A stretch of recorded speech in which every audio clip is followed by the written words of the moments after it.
nanti belum finish ya Norma, nanti masih ada beberapa pohon-pohon yang kita pesen yang belum datang. Nanti Aan juga akan ngatur pencahayaan lightingnya. Jadi nanti ini kalau malam yang nyala sudut sini, airnya nanti ngalir lewat sebelah sana, itu yang nyala sebelah sini, itu nanti kita juga malam akan setting juga. Wah.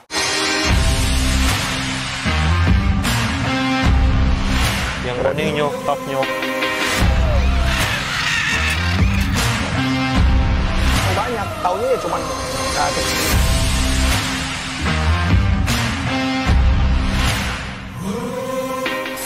Oke, sekarang kita sudah berada di Kota Malang. Nah, di Kota Malang ini salah satu proyek kolam yang kita kerjain Norma, dan ini sudah masuk tahap finishing sama installment untuk media-media dan chamber gitu. Nah, supaya teman-teman juga ngerti apa sih persiapan-persiapan yang kita perlukan untuk merunning sebuah kolam yang nantinya kolam ini akan dihuni oleh ikan-ikan koi kesayangan kita gitu. Dan memang mohon maaf kita nggak sempat update mulai dari ini saya jelaskan dulu sebelumnya kolam lama ya Norma ya, kolam lama tapi sistemnya salah, kurang maksimal, kurang bagus, kita hampir rombak sekitar 80% lebih lah. Sebetulnya yang kita pertahanin hanya dinding kolamnya ini, tapi secara konstruksi, pemipaan, kemudian chamber-chamber filternya, sistemnya ngalirnya waterfall, itu semuanya kita tata ulang semua.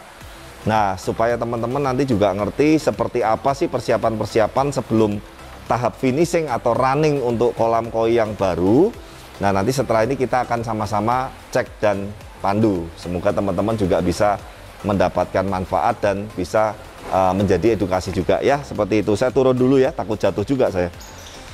Ini lumayan tinggi nih, waterfallnya modelnya natural. Ketinggiannya kalau dari titik kolamnya ini kurang lebih sekitar 2 meter lebih sampai 3 meter. Gede ya? Gede, ini gede. Yuk kita dari sini yuk, reviewnya yuk. Nah, saya jelaskan sistem standarnya lah. Standarnya itu, jadi kolam ini memiliki 2 bottom drain. Ya, bottom drain di bawah ini. Ya. Nah, bottom drain itu fungsinya adalah untuk sedotan, buangan, kotoran, sisa-sisa makanan yang berada di dasar. Ya, oke. Nah, kemudian ada satu membran aerator oksigen. Nanti yang jatuhnya tepat di bawah waterfallnya. Kenapa letaknya kita taruh di sini? Sekali lagi menyesuaikan dengan sudut di mana air terjunnya ini nanti akan jatuh balik ke kolam. Kenapa tuh kok selalu? Supaya ibaratnya begini teman-teman, kita ini kan kepengen penampakan air kolam ini kan nantinya ini bisa clear. Dalam artian kalau waterfall saya taruh sebelah sini, aerator ditaruh sembarangan, oksigen ditaruh di sini, kacau. Nanti akan gelombangnya, akan permukaan airnya nggak mungkin bisa clear. Makanya kan peletaan membran oksigen, peletaan jatuhnya air terjun ini di sudut di sebelah mana kolam, kemudian itu ada arus atasnya kita taruh di sana, tuh, ya atas, ya nanti kita sedikit kasih ini karena ini menurut saya masih ketinggian, makanya kan kita perlu nanti trial. Nah, yang satunya arusnya ada di pojok sudut kanan itu. Ya, ya kemudian skimmer kita kasih 2 ini 1. Ya, 1 ini, 2. Itu yang sebelah sana.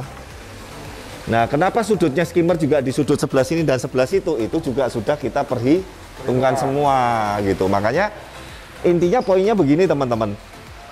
Kolam ini selain sistem filternya bagus, selain airnya bagus, yang salah satu menjadi concern kalau kita atau Blaze koi bikin itu adalah permukaan waternya ini harus clear, tenang. Berarti kolam di atas itu air nggak goyang? Air nggak goyang, air nggak membuat ikan itu jadi nggak kelihatan, apalagi sampai airnya terlalu bergelombangnya parah seperti itu kan. Oke sih bening sih, oke sih sehat sih, tapi kalau ikannya nggak bisa dinikmatin kan juga sayang kan gitu loh. Jadi makanya kan segala macam pengaturan baik titik-titik membran, titik-titik jatuhnya air terjun, titik-titik arus, bottom drain, skimmer itu semuanya udah kita rancang yang terbaik dengan bentuk kolam yang seperti ini. Ini kurang lebih kedalamannya 1,8 ini. Ya, cukup dalam juga. Saya lupa panjangan lebarnya ini, saya mesti lihat catatan, tapi kurang lebih kapasitasnya kolam ini plus filter ya, filternya aja gede banget itu di sana nih, di sudut situ yang lagi digarap sama teman-teman. Itu si Aan lagi naik di air terjun yang paling atas, kita lagi mau setting sama bersihin juga. Totalnya pokoknya kalau kolam sama filter sama yang di belakang air terjun itu kurang lebih 55 ton. 55. Ya, jadi ini lebih besar dari kolam kita yang di Blok L yang 35 ton. Karena ini nggak terlalu memanjang, tapi ke dalam, ya, dan lebar. Ditambah itu filternya segede bakong terus gitu tuh. Nih kita lihat dari sini yuk. Ya masih agak berantakan karena kita memang masih tahap finishing dan installment tuh. Ya, nanti kalau Lagi proses penataan chamber-chamber isi medianya, ada mekanikalnya, ada biologisnya, kita kan lagi persiapin semua. Nah, seperti itu. Dan saya pernah bilang ke Norma kan kayaknya ya, jadi semuanya itu berkesinambungan Norma. Dalam artian berkesinambungan itu, pertama sistem pemipaan dan jalur-jalur yang tadi bottom drain, skimmer dan lain-lain, kita harus natanya benar dulu. Itu yang pertama. Setelah itu, fungsi filter atau chambernya juga harus benar. Ya, setelah itu isi pemilihan medianya juga harus benar. Iya dong. Setelah itu semua bagus semua, flow-nya atau setelan pompanya, setelan oksigen aeratornya itu juga harus pas juga. Nah, itulah yang kadang makanya saya kalau saya ditanya, Pak, saya kolam ini pompa pakai berapa ini susah ngomong juga. Nanti saya cuma ngomong pakai sekian, ternyata nggak pas. Ternyata kekencengan, bahkan nanti ada juga yang sampai pompanya terlalu kenceng bisa luber atau tekor chambernya. Nah, jadi intinya semua itu ada perhitungannya yang kita mesti harus sesuaikan dengan kondisi kolam dan kondisi case-case di setiap kolam-kolam customer yang kita bikin. Jadi beda bentuk, beda kapasitas, beda sistem, beda ini contohnya nih ya. Kalau ini nggak perlu air terjun yang naik ke atas dulu, kemudian turun seperti lekuk-lekuknya seperti itu. Mungkin setelan pompanya juga nggak perlu sebesar ini. Ngerti nggak maksud saya? Contoh nih, ini kolamnya model minimalis yang cuman dari chamber langsung balik ke sini tanpa ngelewatin paludarium atau ngelewatin air terjun yang segitu gede. Setelan pompanya juga beda. Beda ya, jadi ada. Iya, cuman sepele kan, ada air terjun bentuk seperti ini sama nggak ada aja, itu udah beda. Nah, apalagi kalau saya suruh jelasin satu persatu di setiap kolam orang yang berbeda-beda, tanpa saya ngelihat langsung begini, kamu bisa kebayang nggak? Wah. Nah, makanya kan kemungkinan besar malah bisa jadi salah. bisa jadi salah. Nanti kalau udah salah, ini omongannya Pak Ade Bles nih, yang nyaranin. Nggak bener ini, kolam saya tekor ya akhirnya chambernya lah. Saya makanya kan maaf, no comment untuk setiap ada pertanyaan itu, karena saya takut nanti apa yang saya kasih advice atau masukannya itu belum tentu tepat dengan kondisi yang di sana. Ya, poin pentingnya teman-teman, pakailah jasa kolam atau konstruksi kolam atau yang ngerti kolam koi ini yang profesional gitu loh. Ini kita bikinnya cor ya kalau ya. Oh, cor semua. Ini ketebalan cornya ini tebel banget ini. Mana? Ini di bawah keramik ini jadi gini, cor dulu. Habis cor selesai, kita finishing pakai acian halus, baru kita kasih batu alam ini. Ya, tapi ini tebal sekali karena nahan beban hampir 50 ton lebih. Ya, saya takut juga kalau nggak cor. Tapi intinya memang lebih aman cor sih. Memang lebih tinggi biayanya, tapi pengalaman saya ini awet dan kuat sekali gitu. Ya, kalau mau tanya, antara cor sama nggak cor itu kalau kolamnya masuk ke dalam tanah, apakah sama aja kekuatannya atau beda? Pasti beda dong. Pasti beda. Pasti beda dong. Kan ini tanah kan juga bantu kita buat nahan. Tahu ya, apakah kamu yakin kalau tanah konturnya itu pasti stabil, nggak bergerak? Oke, berarti itu masalahnya balik lagi ke kontur tanah. Kontur tanah sekitarnya, dan apalagi contoh nih, saya kan waktu datang ke sini kan saya survei nih sama ownernya. Saya lihat rumahnya pinggir jalan raya persis, mobil-mobil sering lewat. Kadang ada mobil besar lewat juga, itu harus kita perhitungkan juga. Nah, sekarang kalau saya pakai batu bata susun atau batako, nah kalau nanti tiba-tiba setelah berapa tahun retak, bocor, rembes, kan bikin kerjaan kan. Makanya saya jelasin, Pak, ini saya mesti cor ulang. Kalau nggak cor ulang, saya malah nggak berani. Karena rumah Bapak di pinggir jalan raya besar persis di Malang gitu loh. Nah, itulah yang makanya saya ngomong, Pak, saya minta tolong mau bikin kolam, bisa dihitungin sekarang nggak? Saya bisa hitungin estimasi, tapi finalnya kalau memang serius, saya tetap harus survei. Nggak mau saya kalau nggak. Itu gambling sekali. Sama yang kita Palembang nih, nanti minggu ini kan saya berangkat, ya kan? RAB udah deal, angka sudah ketemu semua.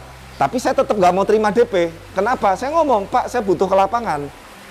Nah, iya dong. Wah, kan ngeri. Norma sudah kita tanda tangan, sudah oke, udah terima DP, sampai sana medannya ternyata susah. Tanahnya amit-amit, ternyata konturnya gerak parah. Ternyata aksesnya untuk kita kerja ternyata sulit. Wah, itu kan cari masalah itu. Makanya saya sekali lagi, kita kalau sudah final itu tetap kita harus survei ke betul. Intinya seperti itu. Case-nya banyak lah. Lah itu pun saya belajar dari pengalaman saya. Dulu saya pernah, Norma. Ya, saya nggak perlu sebutin, termasuk kolam lama di luar kota, saya udah oke semua, RAB udah saya tulisin, saya udah terima DP, sampai sana ternyata kendalanya, masalahnya banyak. Akhirnya saya nombok, ya tapi itu pengalaman kan, makanya dari situ saya nggak mau gitu loh. Tetap kita sudah deal angka, sudah deal secara RAB dan perhitungan, saya tetap minta survei dulu. Gitu. Kalau keluar kota ya akomodasinya atau apa juga yang nanggung customer, seperti itu. Ya kurang lebih seperti itu. Nah nanti kita cut dulu sampai sini, kita ikutin nanti masang installmentnya, kemudian nanti kita akan edukasi teman-teman juga aluran sistem chamber per chambernya, pemilihan medianya. Nah, jadi supaya teman-teman ini minimal ngerti bahwa oh standarnya di Blaze ini begini ya, gitu loh. Nah, nanti masalah teman-teman mau pakai, mau tiru susunan medianya, susunan chambernya, itu nanti kita kembalikan lagi ke masing-masing. Dan maaf, jangan nanyanya gini, Pak sama ini bagus mana, sama itu bagus mana, saya nggak pernah urusin itu.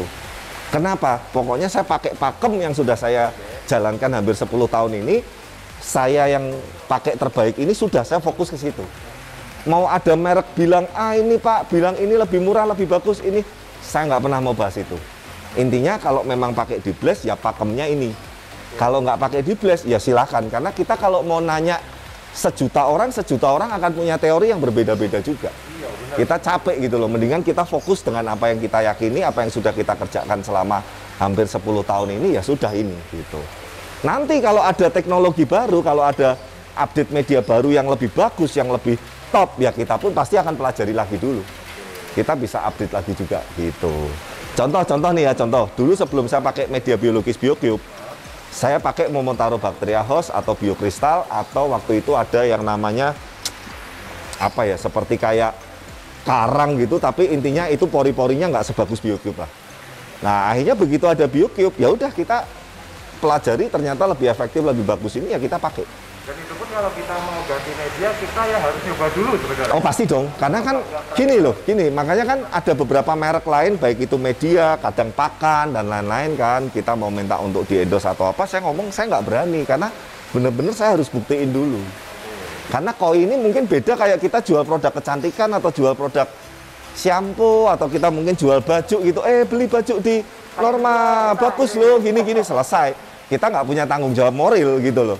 Tapi kalau ini kan kita berbicara mengenai makhluk hidup, untuk jangka panjangnya, untuk kesehatan keamanan koi itu sendiri, untuk customer nanti bisa menikmatinya jangka panjang, itu kan pertimbangannya banyak. Ininya seperti itu ya, tapi overall ya semoga nanti dengan kita buatin vlog finishing dan running kolam di Malang ini buat teman-teman terutama yang mungkin menyukai dan menekuni di hobi koi bisa bermanfaat. Ada terinspirasi. Ya bentuknya itu. Ini nanti belum finish ya Norma. Nanti masih ada beberapa pohon-pohon yang kita pesen yang belum datang. Nanti Aan juga akan ngatur pencahayaan lightingnya. Jadi nanti ini kalau malam yang nyala sudut sini, airnya nanti ngalir lewat sebelah sana. Itu yang nyala sebelah sini. Itu nanti kita juga malam akan setting juga. Keren. Intinya makanya saya sering ngomong kan, kalau kita buat kolam, baik itu pagi, siang, malam, kita harus bisa menikmati. Harus itu. Iya dong, jangan Pak bisanya lihat kolamnya cuma pagi Pak, kalau malam ikannya nggak kelihatan, ya sayang dong, udah bangun mahal-mahal ratusan juta, terus hanya bisa nikmatinya cuma pagi sama siang. Kamu ingat kan yang kita di Blok L, pagi enak, siang walau panas kelihatan bagus, malam apalagi lampunya nyala semua, sore enak. Nah jadi intinya kita berusaha kasih buat teman-teman atau customer yang membuat kolam ini bisa menikmatinya itu bisa sewaktu-waktu. Seperti itu ya. Oke, kita break dulu. Ya, setelah ini juga anak-anak biar makan siang dulu, capek juga dari pagi. Nah, setelah ini kita lanjut ke tahapan chamber per chamber. Gitu ya. Oke.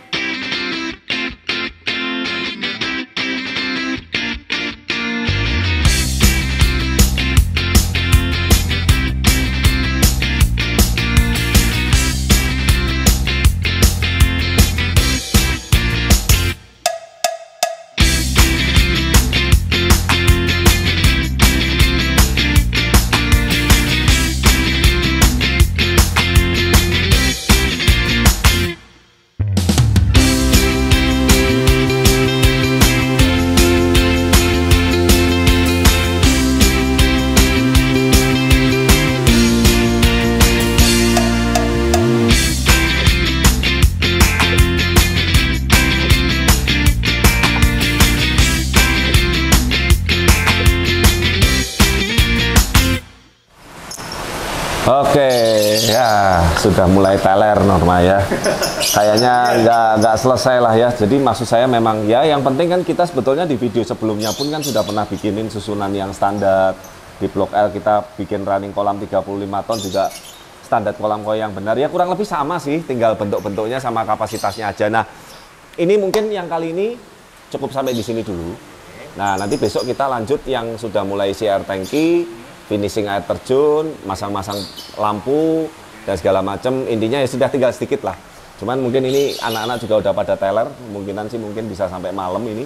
Dan yang penting teman-teman kalau apa yang saya sharingkan ini maksud dan tujuannya supaya bisa berbagi. Seperti inilah kurang lebih kalau kita proses pembuatan kolam di Blast Channel.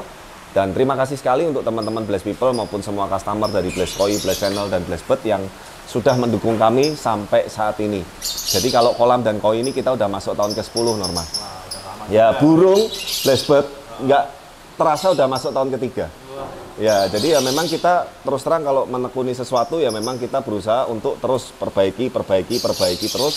Sehingga untuk customer pun kita juga akan berikan yang selalu yang terbaik.